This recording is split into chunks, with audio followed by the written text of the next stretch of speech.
El universo inexplicable. Misterios sin resolver. Misterios de la historia de la ciencia. De todas las cosas increíbles sobre el universo, creo que hay dos que destacan por encima del resto. Una de ellas es que sabemos mucho acerca del universo. Pero la otra es que aún hay muchísimo más por descubrir. Y en lo que me gustaría centrarme en este episodio es en los misterios del universo en un tiempo pasado que ahora ya tienen explicación. La cultura humana ha albergado durante mucho tiempo misterios científicos. De hecho, en la era precientífica, es decir, antes de Galileo, hace 400 años, se pensaba que muchos de los misterios de la naturaleza eran obra divina. Tomemos, por ejemplo, la epilepsia. Una persona se está revolviendo en el suelo, tu mejor amigo, echando espuma por la boca. Si te guías por la teología cristiana, lo primero que pensarás es que esta persona está poseída por el demonio. Esa es una explicación natural de lo que está pasando a falta de cualquier conocimiento sobre los procesos neurosinápticos. Si tomamos otro ejemplo, pongamos que una mañana decides ir al bosque, es una mañana húmeda y fría, y te encuentras un círculo de setas. Nadie sabe cómo han llegado hasta ahí. Pasaste por ahí el día anterior y no había ni rastro de setas. Y ahora ahí están, formando un círculo perfecto. Los conocían como los círculos de hadas. La gente se imaginaba que eran ninfas del bosque o hadas que se juntaban en el bosque para dar sus reuniones, y aquellos eran sus asientos. Haditas pequeñas, por supuesto, y esas eran las sillas desde las que celebraban cualquiera que fuera el ritual de aquella noche. Más tarde aprenderíamos que, por supuesto, las setas no solo son entidades orgánicas. De hecho, una espora puede generar muchas setas. Y si una espora cae en un punto concreto, puede encontrar su camino y estar preparada para cuando las condiciones sean las adecuadas, la temperatura correcta, la humedad necesaria, y entonces todas emergen equidistantes desde la espora que cayó primeramente. De modo que con el tiempo conocimos la explicación a este fenómeno. Y por supuesto, la epilepsia es el resultado de un fallo aleatorio en el cerebro, un fallo incontrolado que te deja indefenso cuando el cerebro actúa erradamente. Así que lo que hemos descubierto es que todo empezó a cambiar cuando surgieron los experimentos. Si echamos la vista atrás a la época de Aristóteles, la gente pensaba que podías sentarte en una silla y pensar sobre el universo. No tenías que salir al mundo y experimentar. Bastaba con pensar. Aristóteles supuso que las cosas pesadas caían antes que las ligeras. Sí, por supuesto, una piedra cae antes que una pluma. La pluma se encuentra con la resistencia del aire en su camino descendente, pero si cogemos una piedra pesada y una ligera, caerán juntas a la misma velocidad. Aristóteles, en cambio, dijo que la pesada caería más rápido que la piedra ligera en proporción a su peso, y esto es completamente falso. Y harían falta otros 1500 años para que Galileo demostrara lo contrario. Llevó a cabo el experimento de tirar dos bolas desde un lateral de la torre inclinada de Pisa y ambas cayeron exactamente a la misma velocidad, alcanzando el suelo al mismo tiempo. Obviamente, eso también sucedería con una pluma y una piedra. Tan solo hay que extraer el aire del lugar en que se lleve a cabo el experimento. De hecho, eso ya se hizo una vez, ese mismo experimento sobre la superficie lunar. Así que lo que quiero hacer en este programa es centrarme en los numerosos y asombrosos ejemplos de los grandes misterios que perturbaron a los mayores pensadores de cada época, pero que al final se resolvieron. Éter luminífero. Hubo un único gran misterio científico en el siglo XIX que inquietó a las grandes mentes de ese periodo. Y con lo que estaba relacionado se hallaba en el núcleo de nuestro propio entendimiento del espacio en sí. ¿De qué se trataba? Bueno, sabemos que las ondas requieren un medio material por el que propagarse. Y el mejor y más común ejemplo es la onda de sonido. El sonido viaja a través del aire, pero si quitas el aire, no se puede propagar. Quizás hayas recordado ese experimento. Puede que lo llevaras a cabo en tu clase de ciencias del instituto. Tenemos una campana sonando, pero si la metemos dentro de una urna de cristal, conforme va acabándose el aire, el sonido de la campana es cada vez más y más débil. Llega un punto en el que no se oye nada en absoluto. Pero aún la ves tañir. Esa es la prueba de que el sonido no puede viajar a través del vacío que acabas de crear. Bien, si la luz es una onda, entonces requerirá algún canal por el que viajar. Aquí está el problema. El espacio es el vacío, y sabemos que la luz nos llega desde ese espacio libre. La luna está en el espacio, el sol está en el espacio, las estrellas están en el espacio. Y hay un vacío entre nosotros. Por lo tanto, se llegó a la hipótesis de que no hay aire en el espacio, pero tiene que haber algo, alguna sustancia, algún medio por el que la luz pueda propagarse. Y le dimos un nombre. Con nosotros, me refiero a mis antepasados científicos, le dimos un nombre. Se le llamó éter. El éter. Tenía que haber alguna forma de medirlo, y dos científicos dieron con ello. Fue a finales del siglo XIX cuando el físico Albert Michelson y el químico Edward Morley, dos científicos estadounidenses, se reunieron, colaboraron y perfeccionaron un nuevo tipo de herramienta que llamarían interferómetro, un instrumento especial que permitía medir, con gran precisión, distancias y velocidades. Y así, en 1887, se llevó a cabo lo que se conocería como el experimento de Michelson-Morley. Esto es lo que hicieron. Dijeron, bueno, aquí está la Tierra. Vamos a medir la velocidad de la luz con el movimiento de la Tierra alrededor del Sol. Después, mediremos la velocidad de la luz frente al movimiento de la Tierra alrededor del Sol. Y si existe el éter, entonces seríamos capaces de demostrar que la luz se añade al movimiento de la Tierra. Y si medimos esa velocidad, conseguiremos la velocidad de la luz más la velocidad de la Tierra. Y a la inversa, si hago esa medición, lo que vamos a conseguir es la velocidad de la luz menos la velocidad de la Tierra. ¿Tiene sentido? Por supuesto que sí. Si vas montado en un tren, porque en aquel entonces habría sido un tren, no un coche, que va a 50 kilómetros por hora y lanzas algo hacia adelante a 16 kilómetros por hora, se suman, porque el objeto está en movimiento. 50 más 16, 66 kilómetros por hora con relación al suelo.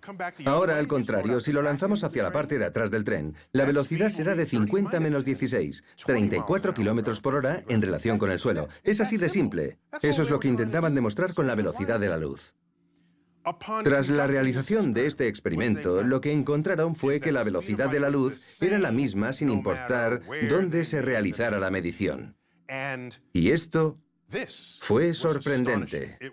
Fue el mayor resultado nulo que se haya dado para un experimento científico. Un resultado nulo se da cuando esperas encontrar algún tipo de medida y no la encuentras. Por lo general, esos experimentos no son interesantes, pero este fue el experimento nulo más interesante jamás realizado. Y entonces, ¿qué hacemos? Todo el mundo sabía que tenía que haber un éter. Y entonces hubo dos chicos que dijeron, de acuerdo, podemos resolverlo. Uno de ellos era Lorentz y el otro Fitzgerald. Así que se reunieron y dijeron, ya sabemos lo que está pasando porque tiene que haber éter. Las herramientas de medición se han contraído en la dirección del movimiento. Se han contraído físicamente para hacernos creer que es la misma velocidad de la luz. Debe de ser eso. Vamos a analizarlo. Tan empeñados estaban en la existencia del éter, el éter, ese concepto tradicional de que una onda requiere un medio, que ni siquiera consideraron la posibilidad de que no existiera el éter. Prefirieron afirmar que algo extraño le pasaba a sus aparatos de medición. Intentaban rescatar la hipótesis del éter estacionario. Ahora, ya sabemos que los materiales físicos no pueden contraerse físicamente por sí solos. Ese no es su comportamiento natural, no es su naturaleza. Lo que aprenderíamos más tarde, no unos pocos años más tarde, es que, de hecho, la luz no necesita un medio por el que propagarse. Es una onda que se autopropaga. Una combinación de una onda eléctrica y una onda magnética. Fue una revelación asombrosa en esa época. Adiós al éter. ¿Y qué es entonces lo que nos permite reconocer que la velocidad de la luz es constante? Albert Einstein al rescate. 1905. La teoría de la relatividad especial. Llegó a unas conclusiones sobre esas ecuaciones que reducían los objetos físicos, las que hacían las mediciones para hacerte creer que era la misma velocidad de la luz. Lo que Einstein demostró es que no.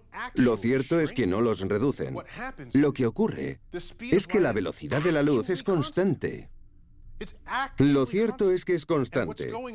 Y lo que ocurre es que la teoría de la relatividad especial cambia la forma en que hacemos estas mediciones mientras las hacemos. Y entonces es cuando descubrimos que el éter no es necesario. La velocidad de la luz es constante y tenemos un conductor a un proscenio en la historia de la ciencia en la que el éter era el clavo al que agarrarse. El último bastión de la física clásica antes de que el siglo XX abriera sus puertas. Porque en el siglo XX lo que aprendimos es que, independientemente de tu sentido común acerca de cómo debía ser el mundo, la ciencia del siglo XX y la posterior nos llevan a un momento en el que, de hecho, para entender el universo, al menos momentáneamente, tienes que abandonar tus sentidos. El descubrimiento de Neptuno. A continuación, hablaremos del descubrimiento del planeta Neptuno. Pero antes, volvamos a 1781, cuando Sir William Herschel descubrió Urano. Era el único que contaba con esos grandes telescopios en aquella época. Y, de hecho, descubrió Urano por accidente. Creía que había descubierto un cometa. ¿Qué si no iba a haberse movido entre las estrellas del fondo sino un cometa? Para él era inconcebible haber descubierto un planeta porque nunca nadie antes lo había hecho. Mercurio, Venus, Marte, Júpiter y Saturno están visibles en el cielo para cualquiera que sepa buscar.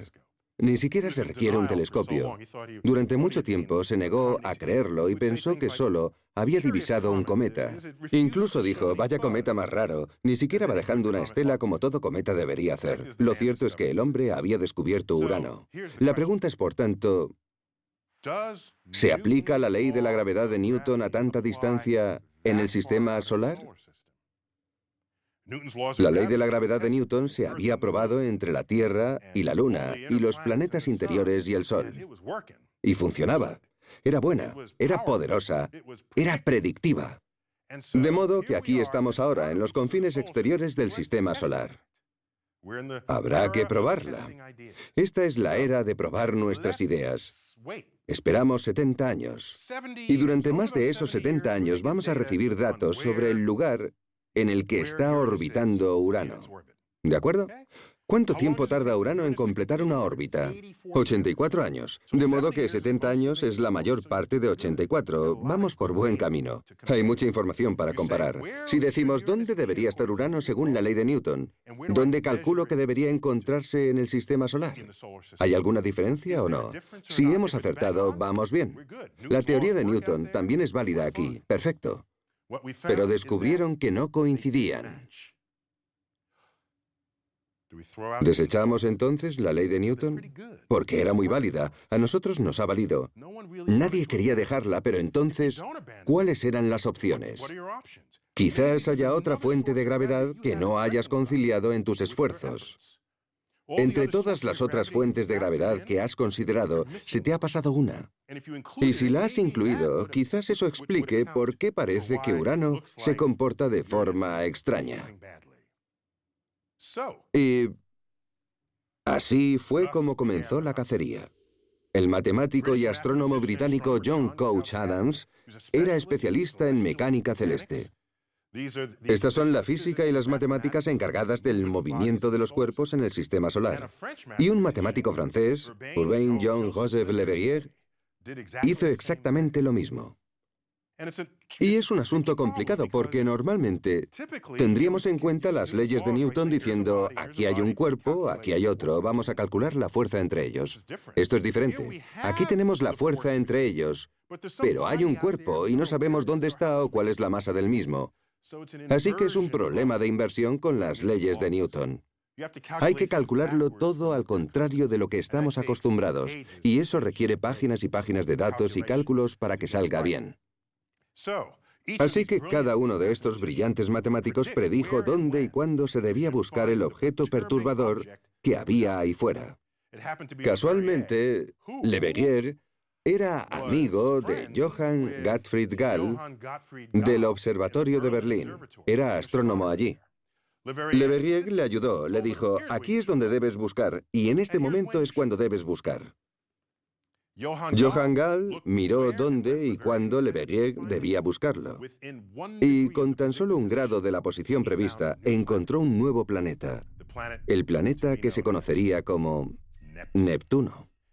Este hallazgo supuso un triunfo para los matemáticos y las leyes de la física. Este no era un caso en el que se usaba el pasado para predecir cuál sería el siguiente acontecimiento, como había sucedido con las caras de la luna o los eclipses u otros fenómenos en los que había datos suficientes sobre lo que había ocurrido anteriormente. Este era un caso sin precedentes. Se predijo un planeta y se descubrió simplemente gracias a las leyes de la física y entendiendo el funcionamiento de la naturaleza. Esto moldearía las expectativas de todos los descubrimientos posteriores en el sistema solar, porque la ley de Newton era aplicable. Y después aplicaríamos esas mismas leyes en la órbita de Mercurio. La órbita de Mercurio. La naturaleza puede ser sutil. Aún no sé si eso es bueno o malo, pero es cierto. Voy a dar algunos ejemplos. Tomemos las leyes de Newton. Las leyes del movimiento y la gravedad de Newton son poderosas herramientas que nos permiten entender y decodificar el movimiento de los objetos en el sistema solar. Y han funcionado en cada uno de los casos en que las hemos aplicado. ¿Por qué no ser arrogantes y pensar que también funcionarían incluso en lugares que aún tenemos que imaginar? Estos métodos y herramientas fortalecen nuestra capacidad de entender los objetos en el sistema solar. De acuerdo. Todos coincidimos en eso. Las leyes de Newton son buenas. Son positivas. Pero veamos qué sucedió. A través de los siglos, una programación cuidadosa del movimiento de Mercurio alrededor del Sol, que es el planeta más interior, orbita en una elipse. Resulta que se da una precesión de la elipse alrededor del Sol. Conocemos este dato. Eso no es noticia, ¿verdad? Mientras que Mercurio orbita, todo el movimiento de precesión de la elipse es muy ligero. Bien. Vamos bien. Resulta que cuando se calcula la rapidez de dicha precesión y luego se observa lo rápido que se da, esos dos números no coinciden.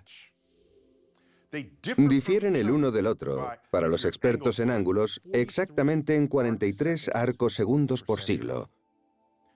Una nimiedad. Pero se tardó mucho tiempo en establecer esa unidad de medida para concluir que estos dos no coincidían. Bueno, ¿y cuál es la causa? Nadie lo sabe. Pero en 1859, en la cresta de la ola de sus éxitos con el planeta Neptuno, Leverrier dijo, ya lo tengo, esto ya me ha pasado antes. ¿Cómo crees que encontré Neptuno ahí fuera? Tiene que haber alguna otra fuente de gravedad que hemos de tener en cuenta en nuestro inventario de objetos del sistema solar interior. Así que dijo, ya está, tal vez hay un cinturón de asteroides.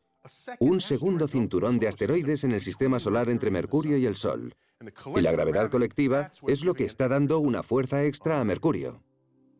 Unos cuantos años después, hubo un astrónomo que encontró un planeta que se movía a través de la superficie del Sol. Un planeta que no era Mercurio.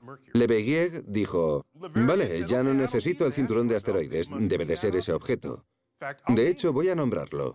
Voy a llamarlo Vulcano. Un nombre impresionante para un planeta, muy apropiado para algo que está tan cerca del Sol. Esa es la raíz de la palabra volcán.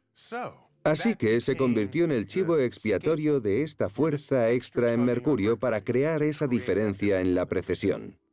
El problema es que, al mismo tiempo que este astrónomo estaba haciendo sus mediciones, otra persona con un telescopio mejor estaba observando el Sol y dijo: «Yo no veo nada al otro lado del Sol, debe de haber algo mal en sus cálculos». Y casi de la noche a la mañana, Vulcano desapareció de todas las bases de datos. Se habían creado informes basados en cálculos erróneos. Así que ahora nadie creía lo que decía Leverrier sobre el movimiento de Mercurio. Pero quizás aún pueda salirse con la suya. Tal vez es que está tan cerca del Sol que no se puede ver bien debido al resplandor. Mucha gente estaba de acuerdo con esa explicación, así que siguió diciendo: «Sí, es Vulcano. No lo hemos visto nunca, no sabemos dónde está, pero seguro que está por ahí». Pasamos a hablar de Albert Einstein. En 1916 publicó la teoría general de la relatividad, la teoría moderna de la gravedad. En ella, el espacio y el tiempo son como un tejido. Piensa en ello como un tejido deformable. Y la gravedad no es una fuerza entre dos objetos, la gravedad es la forma de ese tejido. Y los cuerpos se mueven dependiendo de cómo se mueva ese tejido. Y cuando se toman en cuenta todos los principios de la relatividad, lo que encontramos es que Mercurio está siguiendo los movimientos del tejido, del espacio y el tiempo en las proximidades de una fuente de gravedad extremadamente fuerte e importante, que es el Sol. De hecho, las leyes de Newton fallan cuando estás tan cerca de una fuente extrema de gravedad. Esto conmocionó al mundo. Y es un recordatorio de que ya estábamos invocando las leyes de Newton. Estábamos listos. Invocamos las leyes de Newton para descubrir el planeta Urano. Y en nuestras mentes arrogantes dijimos: «Vamos a solucionar el problema de Mercurio de la misma manera», solo que descubrimos que no era así. Pues Mercurio requería una nueva rama entera de física para poder explicar su movimiento. Así que, sí, la naturaleza puede ser sutil. Esa es la belleza y el desafío al que se enfrentan los científicos modernos. Modelos del universo conocido. No todas las investigaciones sobre el universo implican zambullirse en lo desconocido. En ocasiones, las personas tienen el reto de aceptar las cosas tal y como son y llegar a una comprensión coherente y completa del universo conocido. De hecho, las personas que logran hacer esto son parte de las culturas que valoran el pensamiento profundo, las que se pueden permitir el lujo de tener tiempo para investigar la naturaleza del mundo conocido. Uno de mis ejemplos favoritos es el de Claudio Ptolomeo. Era un astrónomo y matemático alejandrino que vivió alrededor del siglo II después de Cristo. A Ptolomeo se le ocurrió una explicación coherente y completa del universo conocido y lo puso todo en un libro llamado Almagesto. Almagesto significa el más grande en árabe. Un nombre acertado, a mi parecer.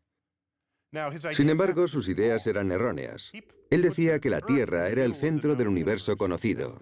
Ese es el modelo geocéntrico del cosmos y... si lo pensamos fríamente, tiene sentido, pues todo parece girar alrededor de la Tierra.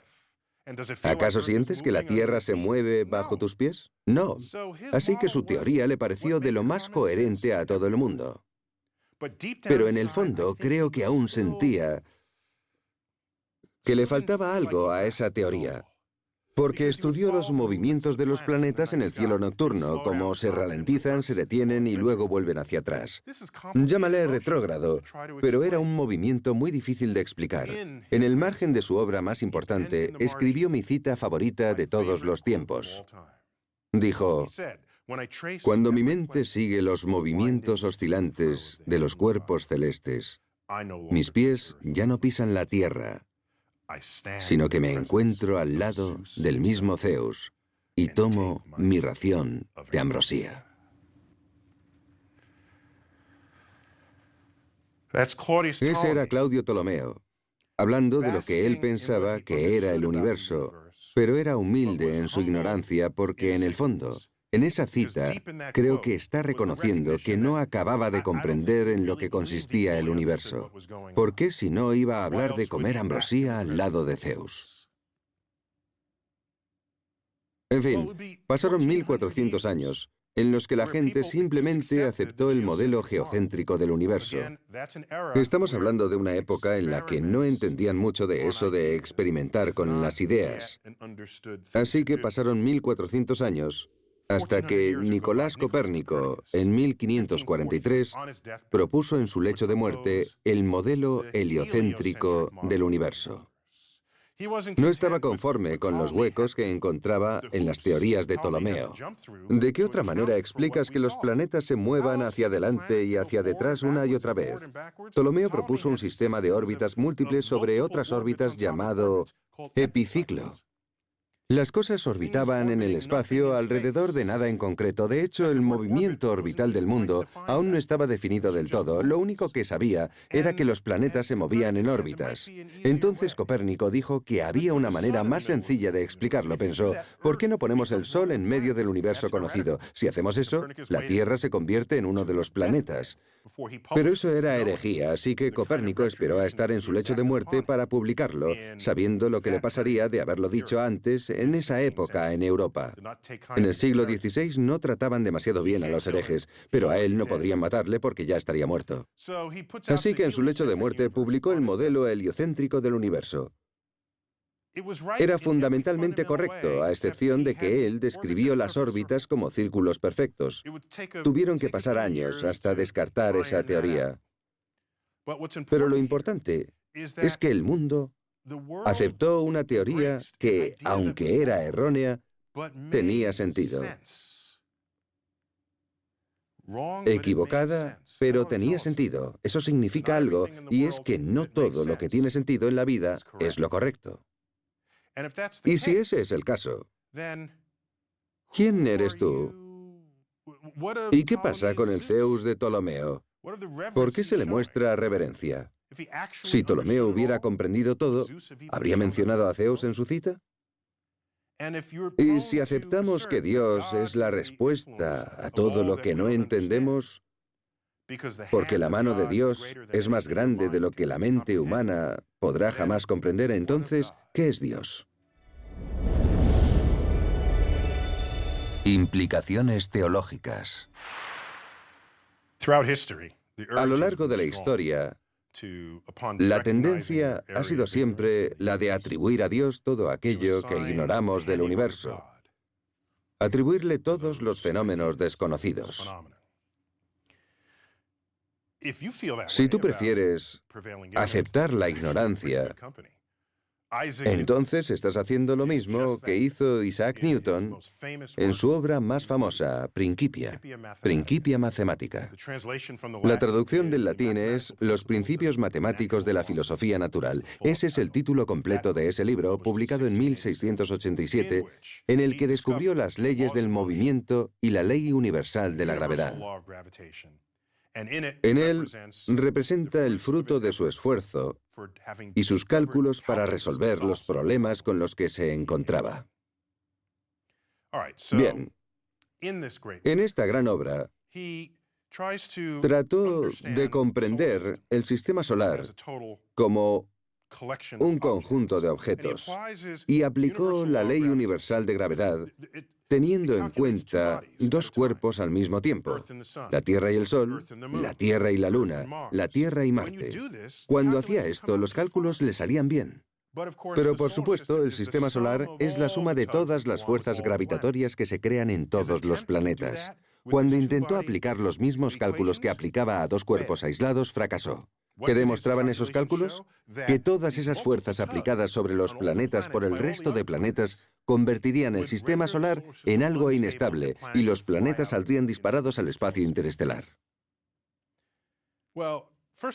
Para empezar, por supuesto, sabía que ese no era el caso, pero sabía que su ley de gravedad funcionaba, Así que llegó a la conclusión de que debía de haber un poco de ayuda divina.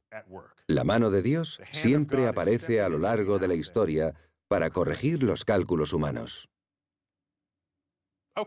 Bueno, pues pasó un siglo hasta la publicación de una gran obra del matemático francés Pierre-Simon Marquis de Laplace.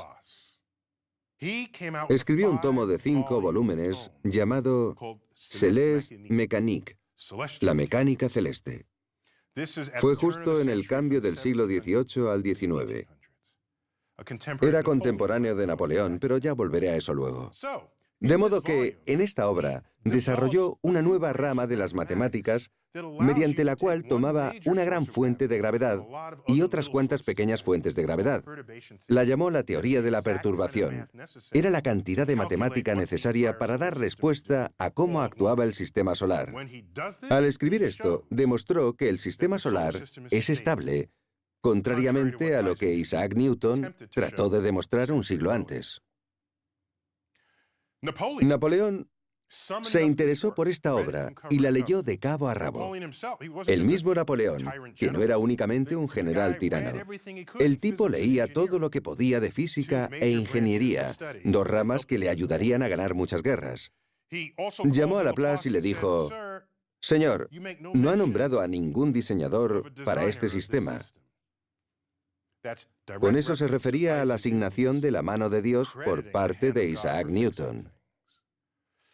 Laplace contestó: «Señor, no he necesitado esa hipótesis».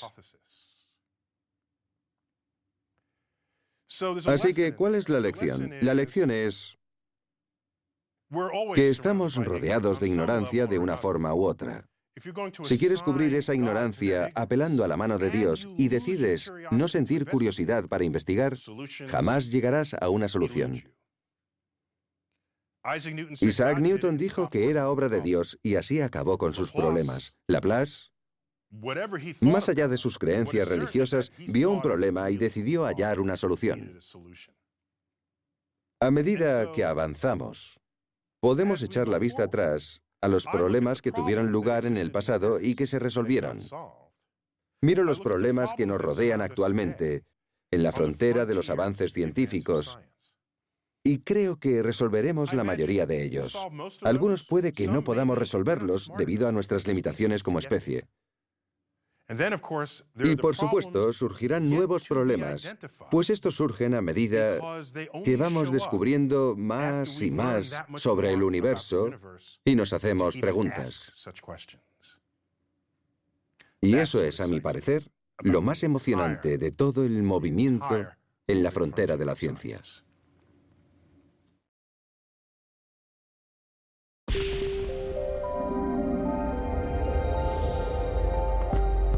El universo inexplicable.